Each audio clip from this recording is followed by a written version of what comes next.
connu en France pour avoir interprété le Dr Chi Park dans la 8e saison de Dr House, Charline a donné la réplique à James Franco en 2017 dans le film The Disaster Artist. Si la comédienne de 35 ans était heureuse d'avoir décroché le rôle de Sappho Bright, elle a vite déchanté. 4 ans après la sortie du film, Charline a assuré que James Franco était un prédateur sexuel et qu'elle ne se sentait pas en sécurité avec lui.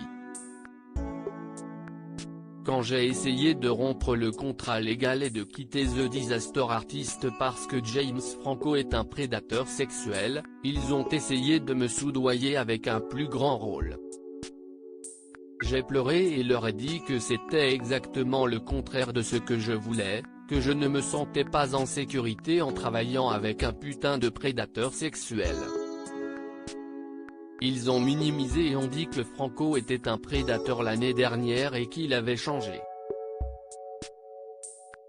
Alors que j'ai littéralement entendu parler de lui abusant de nouvelles femmes cette semaine-là, a-t-elle commencé.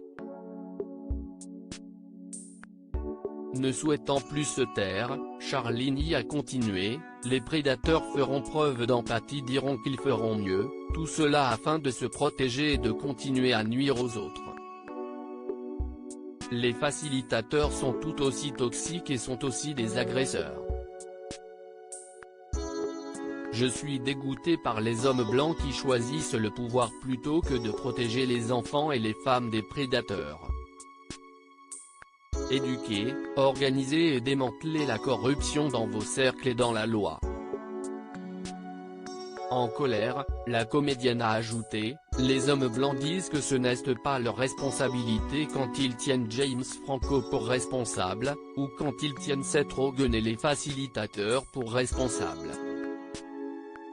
Alors à qui appartient la responsabilité? Les femmes et les enfants qui sont victimes de stress post-traumatique à cause de James Franco? Ou les futures cibles d'abus? Les hommes blancs font de l'infantilisme quand il s'agit de sacrifier leur suprématie blanche et leur patriarcat parce qu'ils n'en ont vraiment rien à foutre.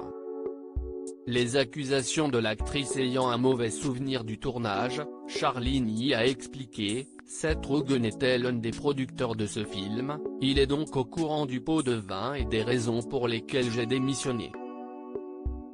Seth a également fait un sketch dans le Saturday Night Live avec James Franco permettant à James Franco de s'attaquer aux enfants. Juste après que Franco a été attrapé. Enfin, elle a ajouté pour conclure, James Franco a une longue histoire avec le fait de s'en prendre aux enfants. Si est au-dessus de toutes les lois corrompues qui protègent les prédateurs faites par des hommes blancs violents. Le déni est une tactique utilisée par les agresseurs et les facilitateurs qui est de la violence psychologique, et a des effets graves, le survivant perd le sens de la réalité, l'intuition pour se protéger à nouveau contre le stress post-traumatique, a des pensées suicidaires, etc.